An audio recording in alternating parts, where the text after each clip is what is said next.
தந்து இன்றைக்கு அனைவருக்கும் சமம் என்று எல்லோரையும் உட்கார வைத்த மாபெரும் வரலாற்று இயக்கம் திராவிட முன்னேற்ற கழகம்.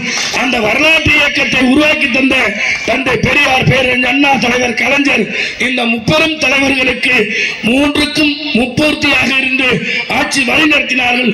அந்த மூன்று பேரையும் உள்ளடக்கி இருக்கின்ற தமிழ்நாடு முதலமைச்சர் இவர் வருவார், வரமாட்டார், ஆட்சி செய்வார், கட்டம் சரியில்லை, அவருக்கு எதுவுமே தெரியாது என்று சொன்னவர்களுக்கெல்லாம் அவர் கலைஞரை விட, பெரியாரை விட, அண்ணாவை விட கொள்கையில் நான் உறுதியானவன் என்று இந்த நாட்டுக்கு பறைசாற்றிக் கொண்டிருக்கின்ற மாபெரும் தலைவர்.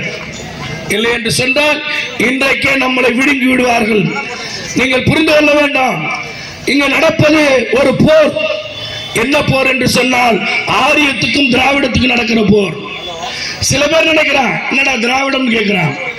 திராவிடம்னா ஒண்ணுமே இல்லை. எல்லாரும் ஒரு விதத்தில் சொல்றாங்க, நான் எனக்கு புரிந்த விதத்தில் சொல்லுகிறேன். திராவிட நாடு என்பது தமிழ்நாடு, ஆந்திரா, கர்நாடகா, தெலுங்கானா, ஒரிசா, தமிழ்நாடு இருக்கின்ற கேரளாவை சேர்ந்த திராவிட நாடு. இந்த நாடு ஒரு காலத்தில் ஒன்னா இருந்துச்சு. ஒரே முதலமைச்சர், ஒரே ஆட்சியின் கீழ், ஒரே நிலப்பரப்பாக இருந்தது. எல்லாம் பேசுறான், என்னடா தமிழ் தேசியன்றான் ஒருத்தன், ஏடா திராவிடன்றான்.